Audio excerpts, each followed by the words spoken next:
भक्तजनों, आपका हमारे चैनल दैविक मंत्र पर हार्दिक स्वागत है। भक्तजनों, हमारे हिंदू धर्म में देवी देवताओं का आशीर्वाद प्राप्त करने के लिए हर व्यक्ति कई तरह से पूजा पाठ करता है। वह अपनी हर एक इच्छा को पूर्ण करने के लिए भगवान की भक्ति करता है, परंतु फिर भी कई बार ऐसा देखा गया है कि बहुत पूजा पाठ करने के बाद भी हमारी मनोकामना पूरी नहीं होती है। ऐसा इसलिए है क्योंकि हम लोग भगवान के प्रति भजन भाव तो रखते हैं, नियमित इनकी पूजा पाठ भी करते हैं, परंतु इनके सिद्ध मंत्रों का जाप या श्रवण नहीं करते, जिसके कारण हमें कष्ट व बाधाओं का सामना करना पड़ता है और हमारी कोई भी मनोकामना पूरी नहीं होती है। भक्तजनों, अगर आपके जीवन में धन का बहुत अभाव है अथवा धन कमाने के बाद भी बचत नहीं हो पा रही है, तो भक्तजनों, आज हम आपके लिए जीवन में आने वाले कष्ट व बाधाओं को दूर करने व धन की वृद्धि करने वाला एक बेहद ही चमत्कारी मंत्र लेकर आए हैं, जिसको नियमित जपने और श्रवण करने से आपको माता लक्ष्मी व भगवान विष्णु का आशीर्वाद प्राप्त होगा। तो आइए भक्तजनों, भगवान श्री लक्ष्मी नारायण जी का ध्यान करते हुए इस मंत्र को सुनना शुरू करते हैं। अगर आपको हमारा ये वीडियो पसंद आए तो वीडियो को लाइक, शेयर और चैनल को सब्सक्राइब करना बिल्कुल भी ना भूले। साथ ही कमेंट बॉक्स में जय श्री लक्ष्मी नारायण लिखकर माता लक्ष्मी व भगवान विष्णु का आशीर्वाद भी प्राप्त करें। ओम लक्ष्मी नारायणाभ्यां नमः। ओम लक्ष्मी नारायणाभ्यां नमः। ओम लक्ष्मी नारायणाभ्यां नमः। ओम लक्ष्मी नारायणाभ्यां नमः। ओम लक्ष्मी नारायणाभ्यां नमः। ओम लक्ष्मी नारायणाभ्यां नमः। ओम लक्ष्मी नारायणाभ्यां नमः।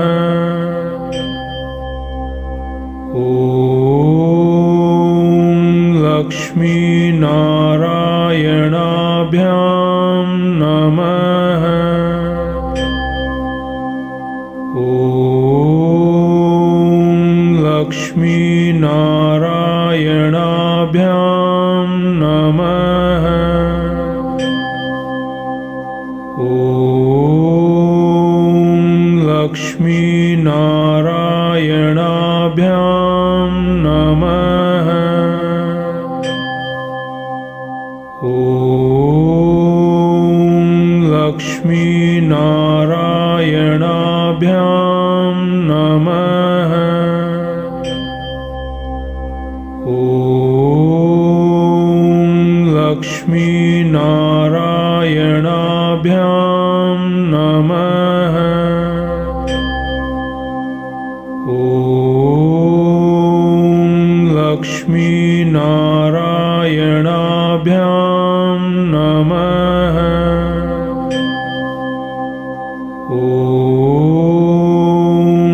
लक्ष्मी नारायणाभ्यां नमः। ओम लक्ष्मी नारायणाभ्यां नमः। ओम लक्ष्मी नारायणाभ्यां नमः। ओम लक्ष्मी नारायणाभ्यां नमः। ओम लक्ष्मी नारायणाभ्यां नमः।